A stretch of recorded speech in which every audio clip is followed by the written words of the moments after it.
My name is Madison Harper, I'm 24 years old, and I was standing outside my childhood home in the pouring rain with nothing but a torn suitcase and $47 to my name. My parents had just thrown me out like garbage, screaming that I was a disappointment and a burden they could no longer carry. As I fumbled through my grandfather's old coat pocket for shelter money, my fingers found something unexpected, a weathered, nameless bank card I'd never seen before. Little did I know, that old, worn piece of plastic would change everything. Before we dive into this incredible journey that took me from homeless to billionaire overnight, I'd love to know where you're watching from. Drop your location in the comments below, and don't forget to hit that like button and subscribe for more shocking real-life stories. Trust me, what happens next will leave you absolutely speechless, so make sure you're buckled in for this wild ride.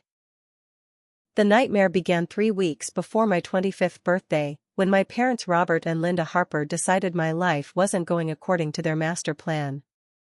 You see, they weren't just ordinary middle-class people trying to make ends meet.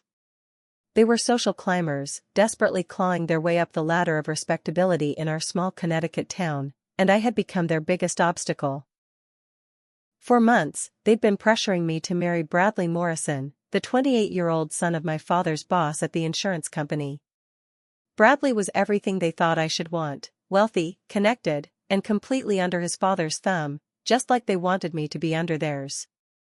The confrontation happened on a Tuesday evening in October.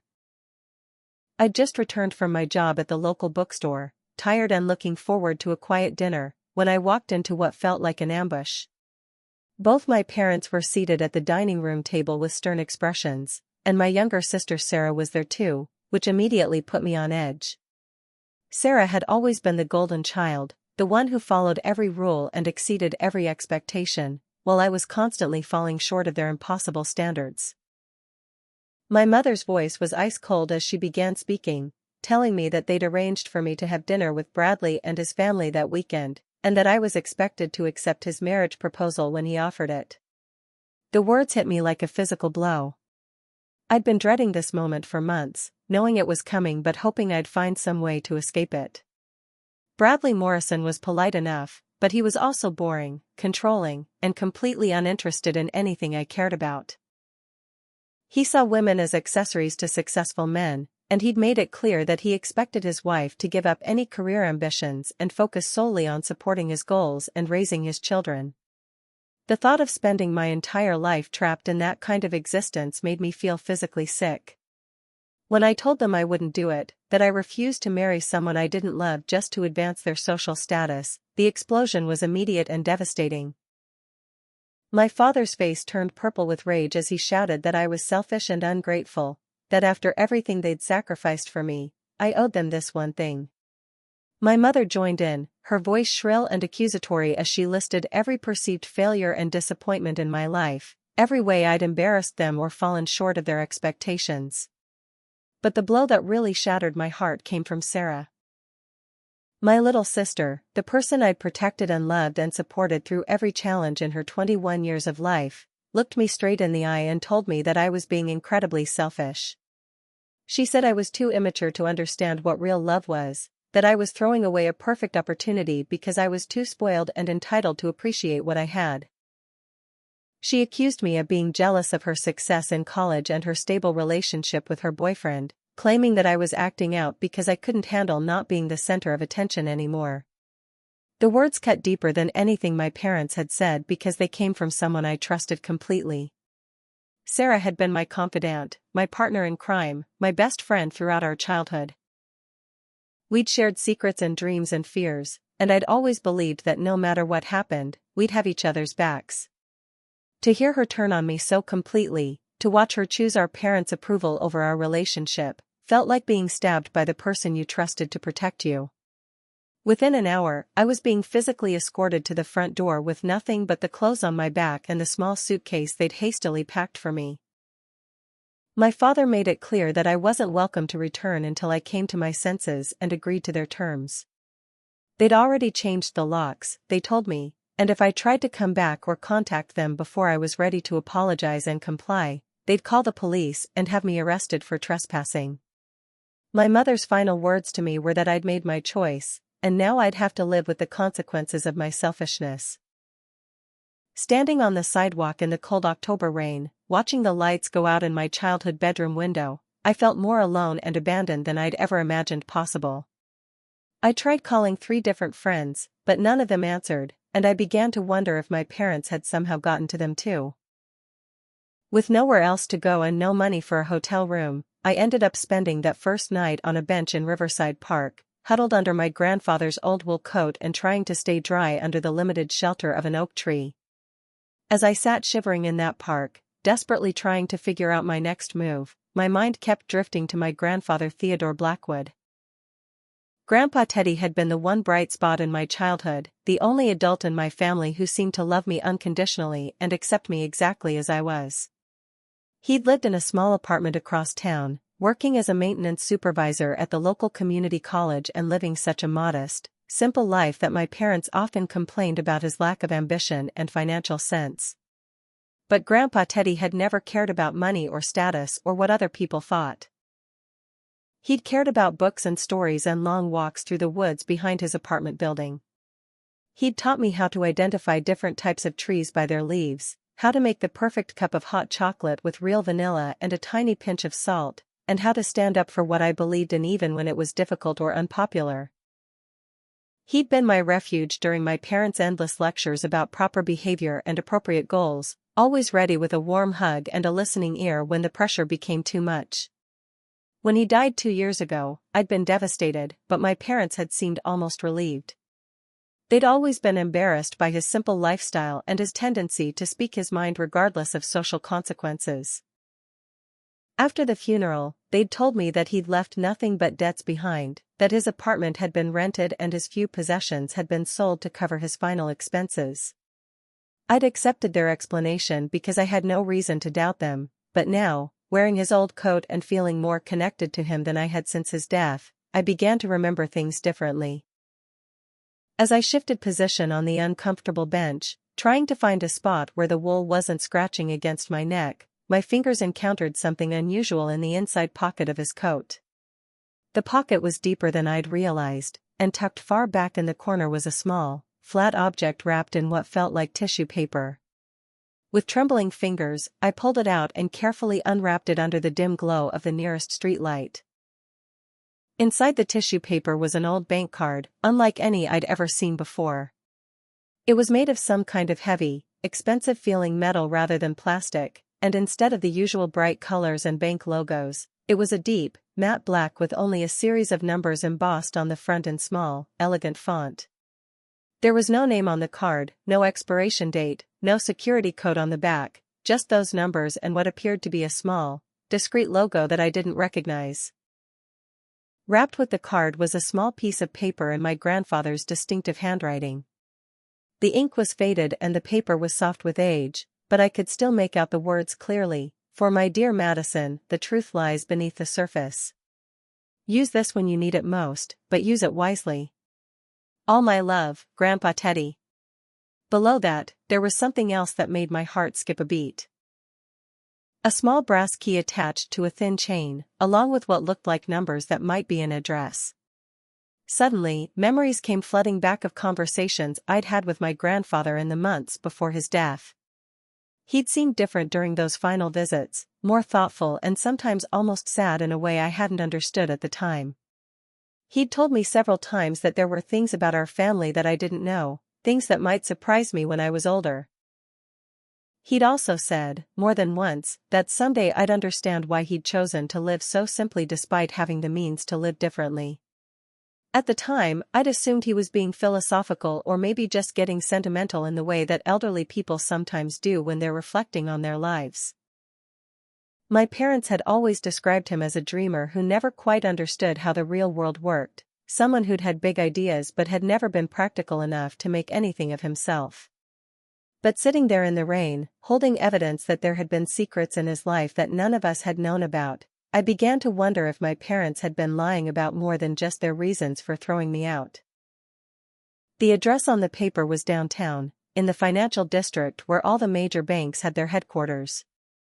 I'd never had any reason to go to that part of town before, but I knew it was where serious money lived and worked. The idea that my simple, humble grandfather might have had some connection to that world seemed impossible, but the evidence was literally in my hands.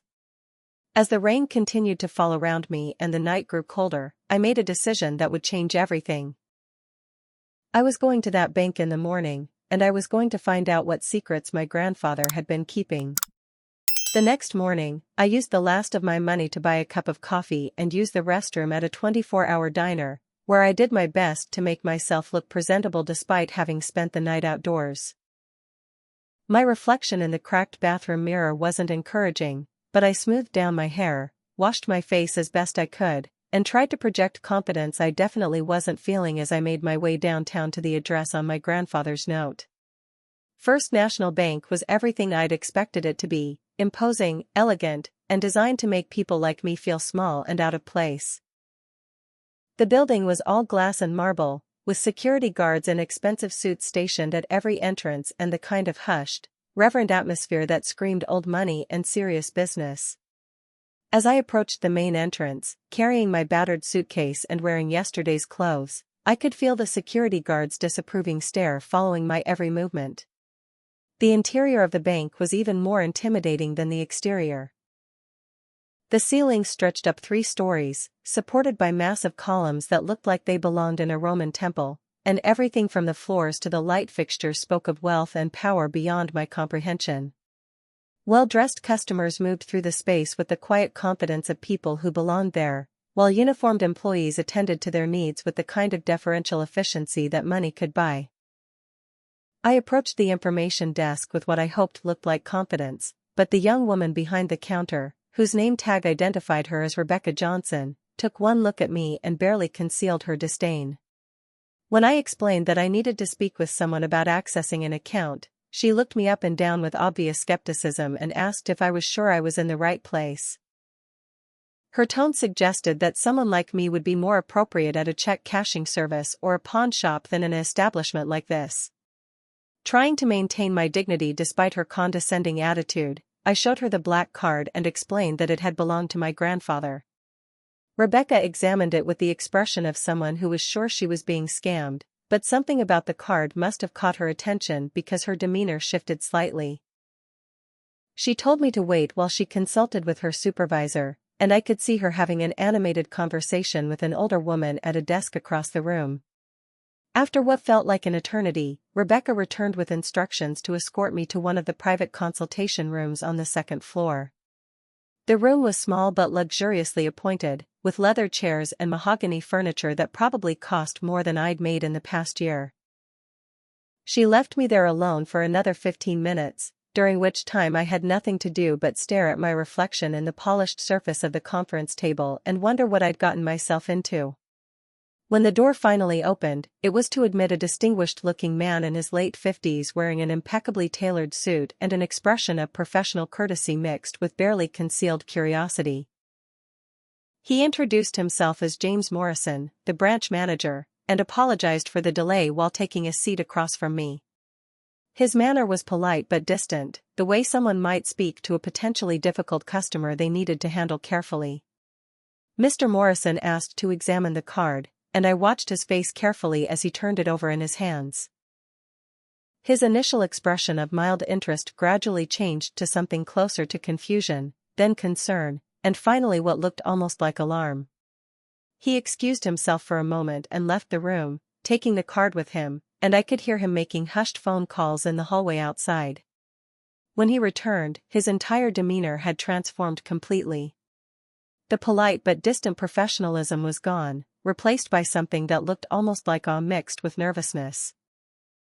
He sat down across from me again and asked, very carefully, if I could tell him where I'd gotten the card and what my relationship was to the account holder. When I explained about my grandfather and showed him the handwritten note, he studied both documents for a long moment before asking me to wait while he made some additional calls. The third time he left the room, he was gone for almost half an hour. I could hear voices in the hallway, more people arriving, phones ringing, and what sounded like a small crisis unfolding just outside my door. When Mr. Morrison finally returned, he was accompanied by 2 other people, a stern-looking woman in an expensive business suit who introduced herself as the regional director, and a younger man with a laptop computer who appeared to be some kind of technical specialist. Mr. Morrison's voice was strained as he asked me to confirm my full name and date of birth. When I did, he typed something into the laptop and waited while the technical specialist ran what appeared to be some kind of verification process. The room was completely silent except for the soft clicking of computer keys and the distant hum of air conditioning, and I could feel my heart pounding in my chest as I waited for whatever revelation was about to unfold. Finally, the technical specialist looked up and nodded to Mr. Morrison, who took a deep breath and looked directly at me. His voice was carefully controlled as he said the words that would change my life forever. Miss Harper, according to our records, the account associated with this card contains a current balance of $1,247,832,156.78. The words hit me like a physical blow, and for a moment I was sure I'd misheard him. $1 billion. My grandfather, who'd lived in a tiny apartment and worked as a janitor, had somehow left me over $1 billion. It was impossible, incomprehensible, completely outside the realm of anything I could have imagined. The room started spinning around me, and I had to grip the arms of my chair to keep from sliding off onto the floor. Mr. Morrison must have recognized the signs of shock because he quickly called for someone to bring me a glass of water and asked if I needed medical attention. As I sat there trying to process what I'd just heard, more people began arriving, senior bank officials, legal representatives, and what appeared to be a private security team. Within an hour, the small conference room had been transformed into what looked like a crisis management center, with people making urgent phone calls and consulting thick folders of documents that had apparently been retrieved from some kind of high-security vault. The woman who seemed to be in charge of the operation was someone I hadn't met before. An elegant, silver-haired lady in her 60s who introduced herself as Margaret Sinclair and explained that she had been my grandfather's personal attorney for over 30 years. She had an air of quiet authority that made everyone else in the room defer to her judgment, and when she asked to speak with me privately, the other officials immediately cleared the room without argument. Margaret's voice was warm but serious as she began to explain the truth about my grandfather's life, and her revelations were even more shocking than the bank balance had been. Theodore Blackwood hadn't been a simple maintenance worker struggling to make ends meet. He had been one of the most successful real estate developers in the region's history, responsible for building and owning significant portions of 3 major cities including most of the downtown financial district where we were currently sitting. During the 1970s and 80s, she explained, my grandfather had systematically acquired undervalued properties throughout the region, often in areas that other developers had written off as unsuitable or unprofitable. His genius had been his ability to see the potential in forgotten neighborhoods and his patience in waiting for urban development patterns to catch up with his vision. By the mid-1990s, his holdings included office buildings, shopping centers, residential developments, and commercial properties worth hundreds of millions of dollars. But despite his enormous wealth, my grandfather had chosen to live modestly and anonymously, working ordinary jobs and maintaining the facade of being a simple working-class man. Margaret explained that he'd been deeply concerned about the corrupting influence that sudden wealth could have on his family, particularly after watching several of his contemporaries destroy their relationships and their children's character through careless handling of inherited money. His solution had been to create an elaborate trust structure that would allow him to provide for his family's basic needs while keeping the bulk of his wealth hidden until his descendants had proven themselves worthy of the responsibility. The trust had been designed to support his son my father through college and help with major life expenses, but the real inheritance would only be revealed to the next generation, and only to the family member who demonstrated the qualities he most valued: independence, integrity, and the strength to stand up for their principles even under pressure. According to the terms of the trust, which Margaret read to me from a document thick enough to use as a doorstop, my grandfather had been watching and evaluating both Sarah and me throughout our lives. He'd established criteria for determining which of his grandchildren would inherit the full estate, and those criteria had nothing to do with academic achievement or conventional success. Instead, they focused on character traits like compassion, authenticity, resistance to family pressure when it conflicted with personal values, and the ability to maintain one's principles even in difficult circumstances. The final triggering event for the inheritance had been specifically designed to test these qualities under extreme pressure. My grandfather had somehow anticipated that my parents would eventually try to force me into a marriage I didn't want, and he'd structured the trust so that it would only activate if and when I demonstrated the strength to reject their demands and accept the consequences, even if it meant being disowned and left with nothing. Margaret showed me pages of detailed observations that my grandfather had compiled over the years, documenting instances where I'd stood up for myself or others despite social pressure, times when I'd chosen honesty over convenience, and evidence of my genuine care for people who couldn't offer me anything in return. He'd also documented my parents' increasing attempts to control and manipulate me, and his growing concern that they were more interested in using me to advance their own social status than in supporting my happiness and personal growth. The most shocking revelation, however, was what Margaret told me about my parents' knowledge of the family wealth. They had known about the trust fund for over 20 years, ever since my father had tried to claim early access to his inheritance during a financial crisis in his 30s. My grandfather had refused to release the funds early, but he'd been forced to explain enough about the trust structure to make it clear that substantial wealth would eventually be passed down to the next generation. My parents had spent the past 2 decades trying to position themselves to control that inheritance through me.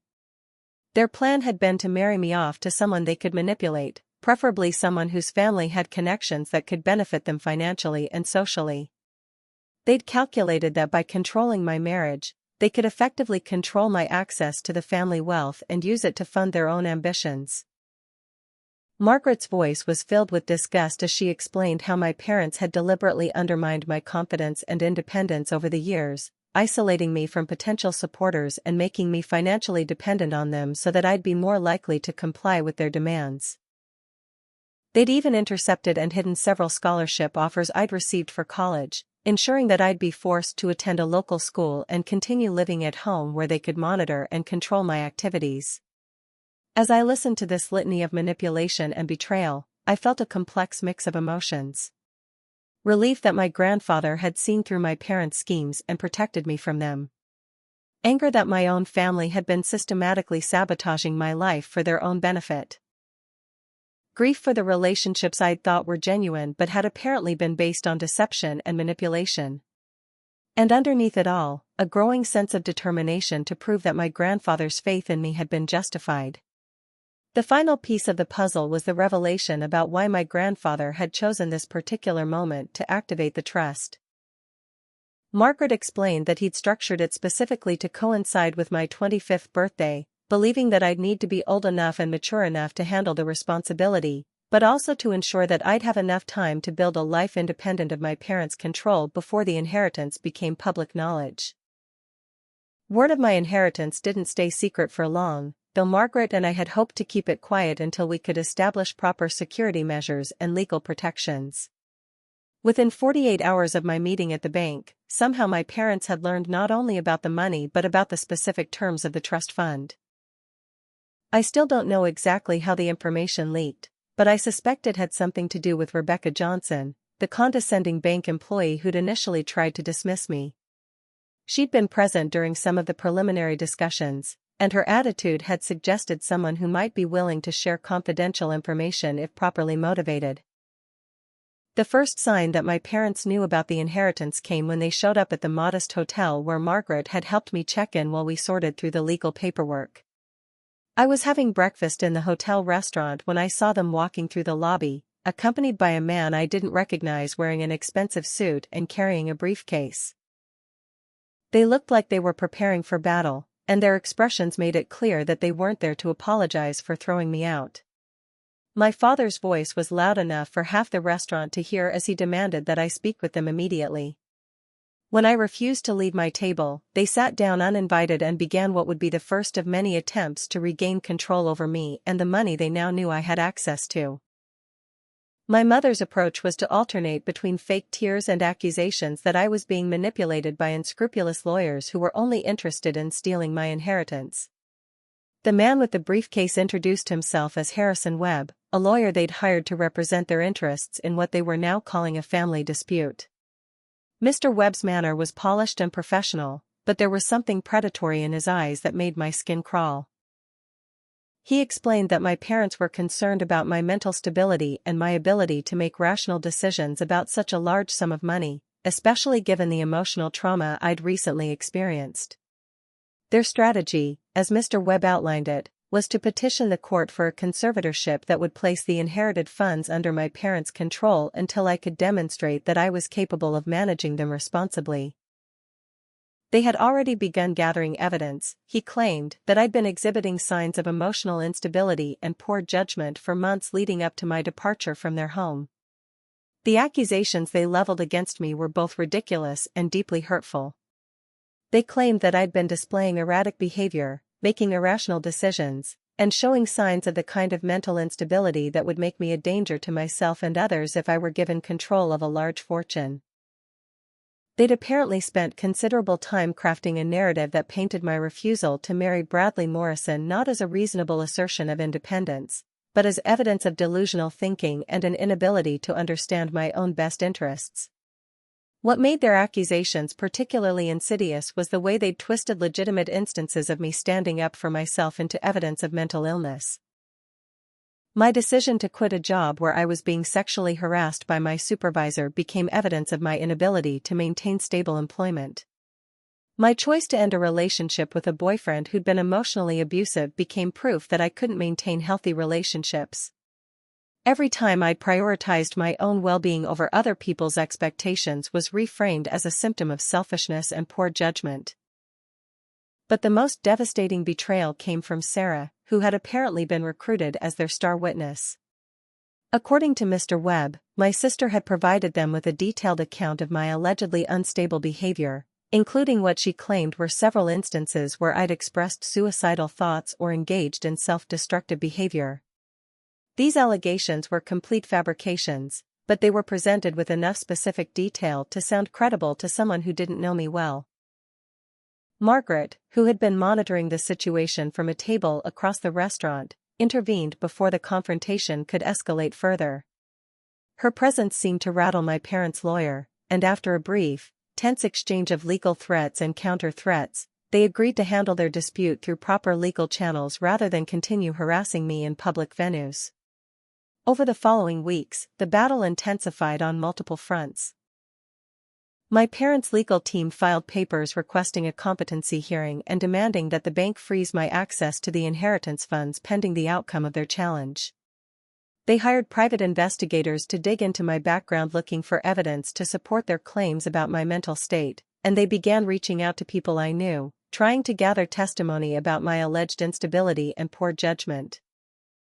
The most painful aspect of their campaign was watching them turn people I'd considered friends into witnesses against me.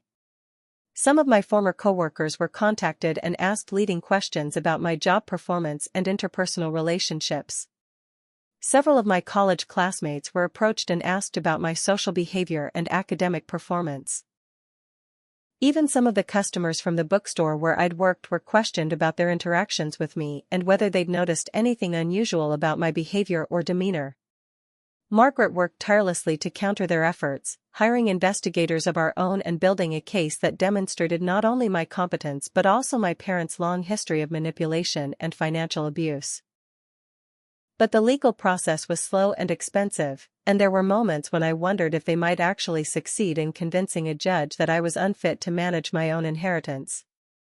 The lowest point came when they managed to get a temporary restraining order that prevented me from accessing more than a small fraction of the trust funds until the competency hearing could be held. For several weeks, I found myself in the bizarre situation of being a billionaire who couldn't afford to pay for dinner, forced to rely on Margaret's generosity and the charity of the few people who believed my side of the story. During this period, I also discovered that my parents had been spreading rumors about me throughout our hometown, telling anyone who would listen that I'd suffered some kind of mental breakdown and was being taken advantage of by unscrupulous lawyers and gold diggers. They painted themselves as concerned parents trying to protect their troubled daughter from people who wanted to exploit her vulnerability for their own financial gain. As the legal battle dragged on, I realized that I needed to understand exactly how deep my parents' deception went and how long they'd been planning to manipulate my inheritance. Margaret recommended that I hire Kevin Martinez, a private investigator who specialized in financial fraud and family disputes. Kevin was a former FBI agent with over 20 years of experience in white-collar crime, and he had the kind of methodical, thorough approach that I hoped would uncover the truth about my family's schemes. What Kevin discovered over the following month was far worse than anything I had imagined. My parents hadn't simply learned about the trust fund and decided to try to control it. They had been systematically planning and implementing a long-term strategy to ensure their access to my inheritance since I was 18 years old, and their manipulation had been far more extensive and sophisticated than I'd ever realized. The financial abuse had begun during my freshman year of college, when my parents had convinced me to sign what they claimed were routine paperwork for tax purposes. In reality, I'd unknowingly authorized them to access and control several accounts that had been established for my benefit, including funds that were supposed to cover my education expenses and money that I'd inherited from other relatives over the years. They'd been systematically draining these accounts for years, using the money to fund their own lifestyle while telling me that we were living on a tight budget and couldn't afford many of the things I'd requested. Kevin's investigation revealed that my parents had spent over $200,000 of my money during my college years alone, using it to pay for luxury vacations, expensive clothing, and home improvements that they'd claimed were necessary maintenance but were actually cosmetic upgrades designed to impress their social circle. They'd also used my funds to make investments in their own names, effectively stealing my money to build wealth that they had no intention of sharing with me. Even more disturbing was the discovery that they'd been actively sabotaging my attempts to become financially independent. Kevin found evidence that they'd contacted potential employers and provided negative references for me, ensuring that I wouldn't be offered jobs that might allow me to move away from home. They'd also interfered with several scholarship and grant applications, either failing to submit required parental financial information or providing false information that made me ineligible for assistance. The most shocking revelation came when Kevin uncovered the extent of their network of co-conspirators. My Aunt Patricia, my father's sister, had been actively involved in their schemes from the beginning. Patricia worked in the human resources department of a large corporation, and she'd been using her professional connections to gather information about my job applications and provide negative references to potential employers. She'd also been the one responsible for monitoring my social media accounts and reporting back to my parents about my activities and relationships. But the betrayal that hurt the most was discovering the truth about Ashley Chen, who I'd considered my closest friend since middle school. Kevin's investigation revealed that Ashley had been recruited by my parents when we were seniors in high school, after they'd learned about the trust fund and begun planning their long-term strategy to control my inheritance. They'd been paying her a monthly stipend to monitor my activities, report on my relationships and plans, and actively discourage me from making decisions that might lead to greater independence. Ashley had been the one who'd talked me out of accepting a scholarship to study abroad during college, claiming that she'd miss me too much and that I'd be making a mistake by leaving behind everyone who cared about me. She'd also been responsible for sabotaging several romantic relationships by spreading rumors or creating drama that drove potential boyfriends away. Every major decision I'd made over the past 7 years had been influenced by someone who was being paid by my parents to manipulate and control me. The scope of their surveillance and control was breathtaking. They'd been monitoring my email accounts, tracking my credit card purchases, and even following me when I went out with friends or on dates. They'd created an elaborate system for keeping me isolated, dependent, and vulnerable to their manipulation, all while maintaining the facade of being loving, concerned parents who only wanted what was best for me. Kevin also uncovered evidence of the specific plan they'd developed for gaining control of my inheritance once it was activated. The marriage to Bradley Morrison was only part of a larger scheme that involved establishing legal and financial control over me through a combination of marriage, conservatorship, and power of attorney arrangements. Bradley's family was apparently aware of and complicit in the plan, viewing the marriage as a business arrangement that would benefit both families financially. Perhaps most disturbing of all was the discovery that they'd been planning for the possibility that I might refuse to cooperate with their demands. Kevin found emails and text messages between my parents and Patricia discussing contingency plans that included having me committed to a psychiatric facility if I continued to resist their control. They'd already identified a private mental health facility that catered to wealthy families and was known for its willingness to provide long-term treatment for patients whose families were concerned about their decision-making capabilities. The evidence Kevin gathered painted a picture of a years-long conspiracy involving multiple people and sophisticated planning to control and exploit me for financial gain. It was clear that my parents viewed me not as their daughter but as a valuable asset that needed to be managed and controlled for their benefit. The depth of their betrayal was so extensive that I began to question whether they'd ever genuinely cared about me at all, or whether I'd simply been a means to an end from the very beginning. As I absorbed the full scope of what they'd done to me, I felt a combination of rage, grief, and determination that was unlike anything I'd ever experienced. These people had stolen years of my life, manipulated my relationships, sabotaged my opportunities, and betrayed my trust in the most fundamental way possible. But now I knew the truth, and I had the resources to fight back in ways that they hadn't anticipated. Armed with Kevin's evidence and Margaret's legal expertise, I began to understand that I wasn't just defending myself against my parents' attacks. I was in a position to go on the offensive and hold them accountable for years of fraud, manipulation, and abuse. The transformation from victim to aggressor didn't happen overnight, but as I learned more about the scope of their crimes and the resources at my disposal, I began to develop a comprehensive strategy for destroying their ability to hurt me or anyone else ever again. Margaret helped me understand that my inheritance wasn't just money sitting in bank accounts. The Blackwood Family Trust controlled an extensive portfolio of real estate, business investments, and financial instruments that gave me significant leverage in dealing with my parents and their co-conspirators. I owned the building where my father worked, the shopping center where my mother did her grocery shopping, and several other properties that were central to their daily lives and social standing. My first move was to hire the best legal team money could buy. Margaret introduced me to Harrison and Associates, a firm that specialized in complex financial crimes and had a reputation for being both brilliant and absolutely ruthless when representing their clients. The senior partner, Elizabeth Harrison, was a woman in her 50s who had built her career destroying people who thought they could defraud wealthy families, and she took one look at Kevin's evidence and smiled in a way that made me grateful she was on my side. Within 2 weeks, Elizabeth had filed a comprehensive lawsuit against my parents, Patricia, and Harrison Webb for fraud, financial elder abuse, conspiracy, and a dozen other charges that carried both civil and criminal penalties. The lawsuit was accompanied by a detailed forensic accounting of every dollar they'd stolen from me over the years, complete with interest and penalties that brought the total amount to over $400,000. But the lawsuit was just the beginning. Elizabeth also filed complaints with the State Bar Association against Harrison Webb for his role in the conspiracy, providing evidence that he'd knowingly participated in a scheme to defraud me and had violated numerous ethical rules in the process. Within a month, Webb was facing a disciplinary hearing that could result in his disbarment and the destruction of his legal career.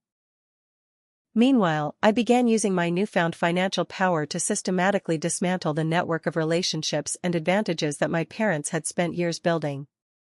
The insurance company where my father worked was housed in a building that I owned, and when their lease came up for renewal, I declined to extend it at the previous rate.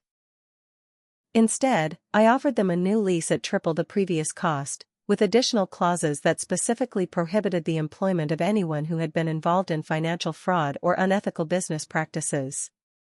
My father's boss, Bradley Morrison's father, suddenly found himself in the uncomfortable position of having to choose between keeping his current location at an unaffordable rent or firing one of his employees to comply with the new lease terms. The decision was made easier when Elizabeth provided him with a detailed summary of the evidence against my father, making it clear that retaining him would expose the company to potential liability for harboring someone involved in ongoing criminal activity. Within 6 weeks of our legal counterattack beginning, my father had lost his job, and my parents were facing the prospect of having to liquidate their assets to pay for their legal defense. but I wasn't finished with them yet. I'd also quietly purchased the mortgage on their house, and I began foreclosure proceedings based on evidence that they'd used fraudulent financial information to secure the original loan. The psychological impact of these moves was exactly what I'd hoped for.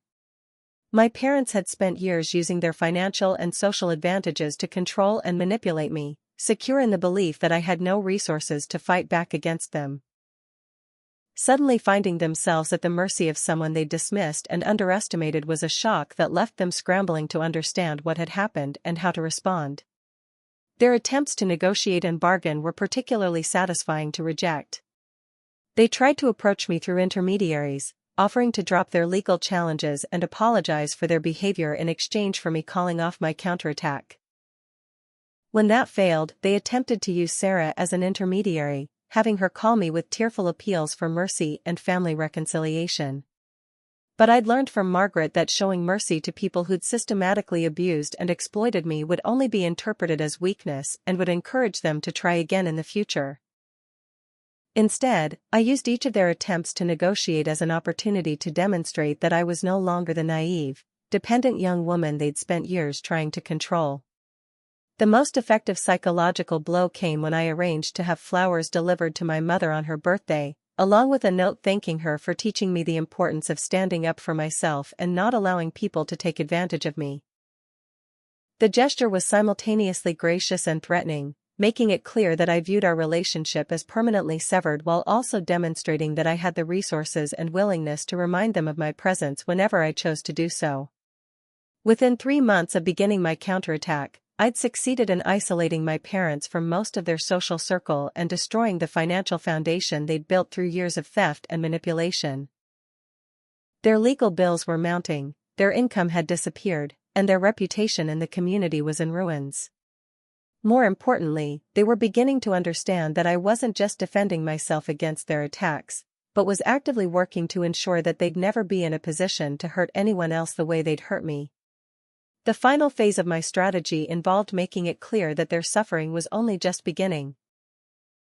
Through Elizabeth, I let them know that I was considering filing additional lawsuits against everyone who'd been involved in their conspiracy, including Ashley and several other people who'd helped them monitor and manipulate me over the years.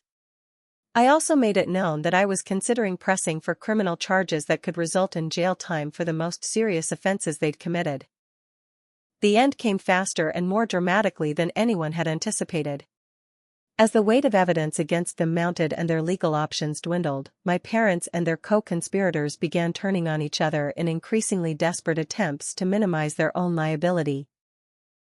The first crack in their alliance came when Patricia, faced with the possibility of losing her job and her pension due to her involvement in the conspiracy, decided to cooperate with our investigation in exchange for a reduced settlement.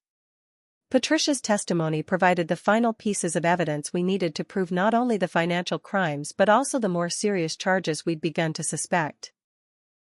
Kevin's investigation had uncovered some disturbing communications between my parents and some unsavory individuals they'd contacted about more permanent solutions to their Madison problem, and Patricia's cooperation confirmed that they'd actually been planning to have me killed once they'd gained control of my inheritance.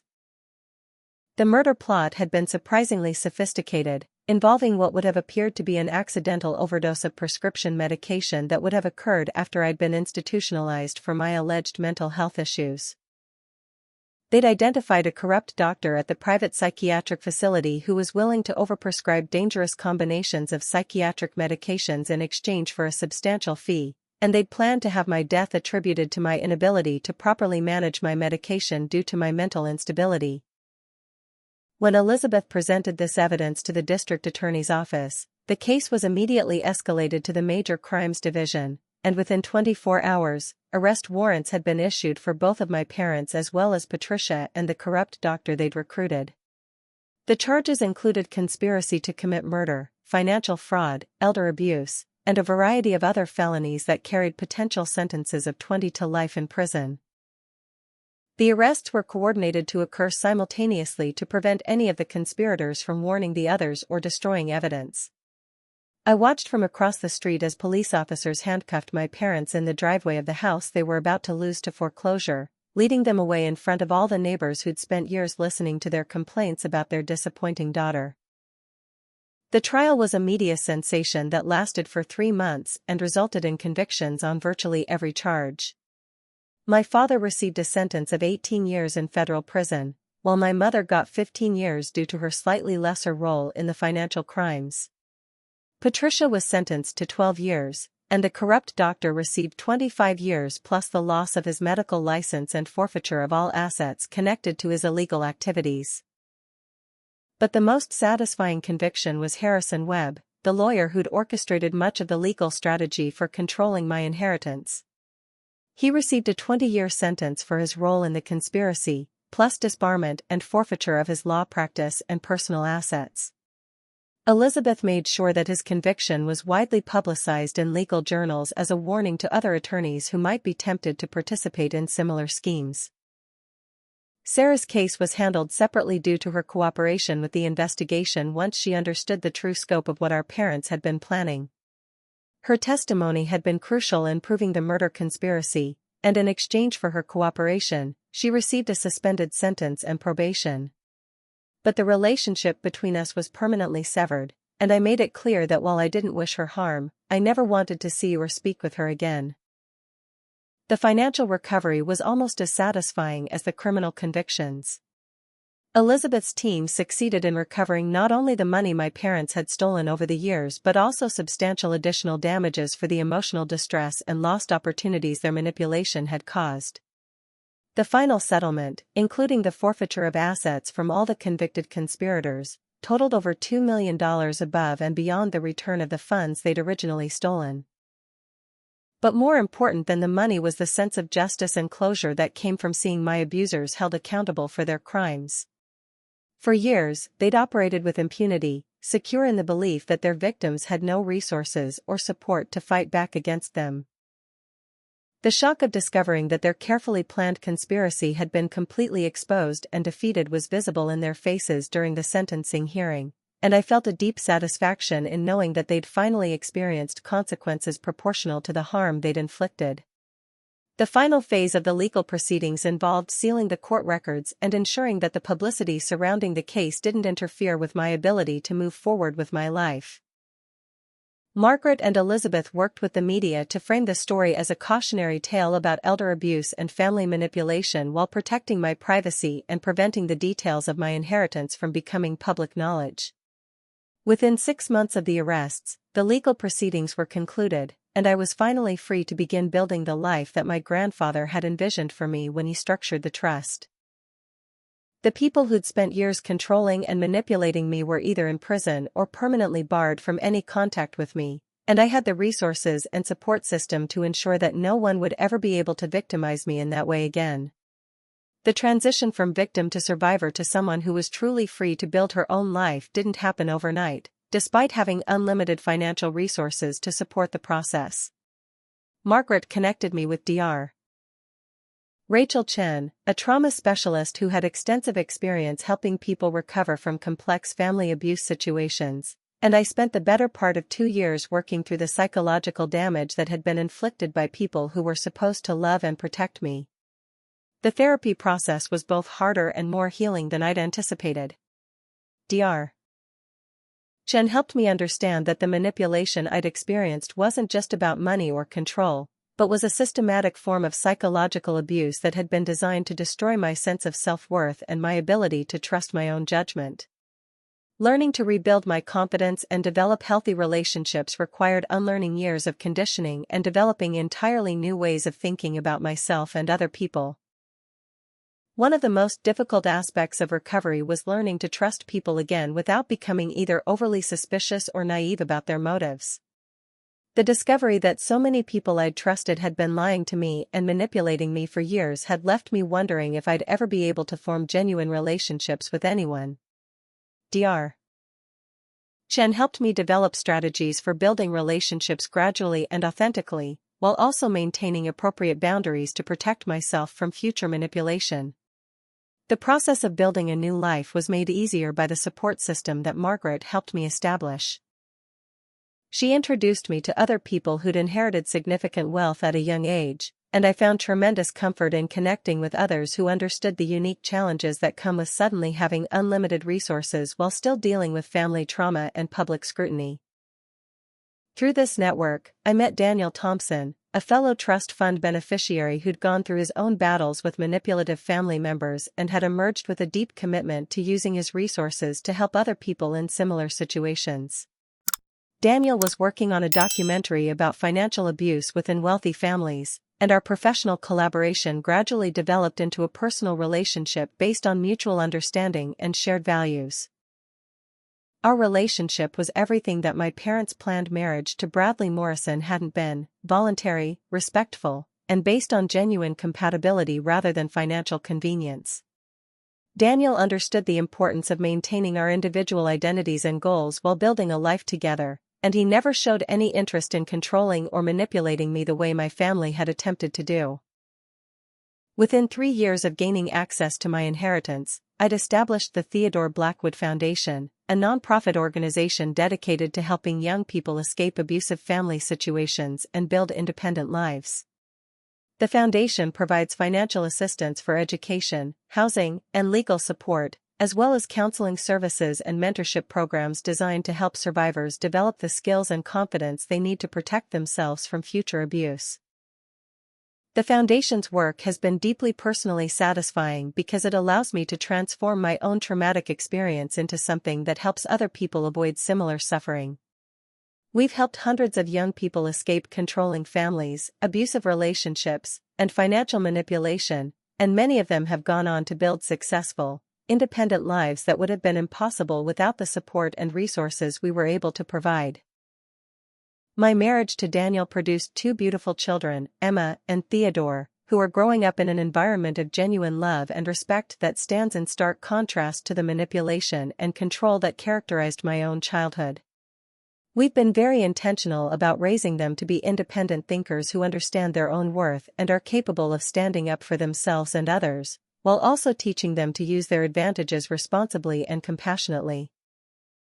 The financial empire that my grandfather built has continued to grow under my management, but I've restructured it to focus on investments and business ventures that create positive social impact rather than simply maximizing profit. We've developed affordable housing projects, funded scholarship programs, and invested in businesses that provide good jobs and strengthen communities rather than exploit workers or damage the environment. Looking back on the journey from that rainy night when I was thrown out of my parents' house to where I am today, I'm struck by how much my grandfather's final gift was about more than just money. The inheritance gave me the resources to fight back against people who'd been systematically abusing me, but more importantly, it gave me the opportunity to discover my own strength and develop the confidence to build the life I actually wanted rather than the life other people expected me to live.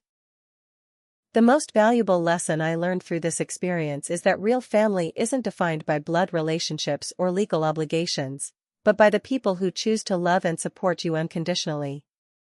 My biological family spent years manipulating and exploiting me for their own benefit, while people like Margaret, Daniel, Dr. Chen, and the many others who've become my chosen family have provided the love, respect, and support that every person deserves. I've also learned that having significant financial resources is both a privilege and a responsibility that requires constant attention to ensure that the money is used in ways that create positive impact rather than simply accumulating for its own sake. My grandfather's decision to hide his wealth until I'd proven myself capable of handling it responsibly was one of the greatest gifts he could have given me, because it forced me to develop my own character and values before I had access to resources that might have corrupted or distracted me. The Foundation's work has taught me that there are thousands of people trapped in situations similar to what I experienced, and that having the resources to help them escape and build better lives is both an extraordinary privilege and a serious obligation. Every young person we help represents not just one life saved, but potentially generations of healthier family relationships and stronger communities. So what would I say to someone watching this who might be dealing with manipulation or abuse from their own family members? First, trust your instincts. If people who claim to love you are consistently pressuring you to make decisions that don't feel right or that serve their interests more than your own, that's a red flag that should be taken seriously. Second, seek out support from people outside your family situation, whether that's friends, teachers, counselors, or community organizations that can provide perspective and assistance. And finally, remember that you have the right to set boundaries and make decisions based on your own values and goals, regardless of what other people expect or demand from you. The hardest part of my story wasn't losing my family or discovering that people I trusted had been lying to me. The hardest part was learning to believe that I deserved better treatment and had the right to demand it, even from people who claimed to love me. But once I understood my own worth and developed the courage to defend it, everything else became possible. Looking back, getting kicked out that rainy night was the best thing that ever happened to me. It led me to discover not just Grandpa's hidden fortune, but something far more valuable: my own worth and strength. And sometimes, that's the most precious inheritance anyone can receive. I hope my story inspires you to stand up for yourself and never let anyone make you feel less worthy of love and respect, regardless of your circumstances. What's your biggest takeaway from this story? Have you ever had to stand up to family pressure or manipulation? Share your thoughts and experiences in the comments below, and don't forget to hit that like button if this story resonated with you. Subscribe for more incredible real-life stories of people who overcame impossible odds and transformed their lives. Share this video with anyone who might need to hear this message of hope and empowerment. Thank you for watching and supporting this channel, and remember that you have more strength inside you than you realize. Sometimes the greatest treasures are discovered only after we've lost everything else, and your breakthrough might be closer than you think.